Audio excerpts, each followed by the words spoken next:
blasphemy.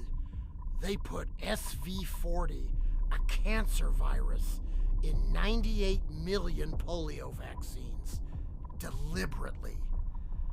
There's a 1963 memo from Dr. Bernice Eddy warning them it causes cancer, and they kept vaccinating people anyway.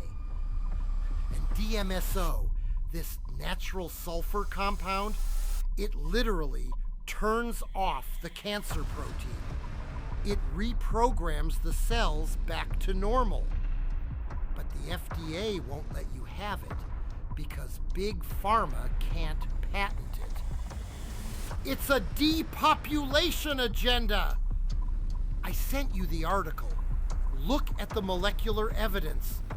They poisoned 3 generations and then hid the cure.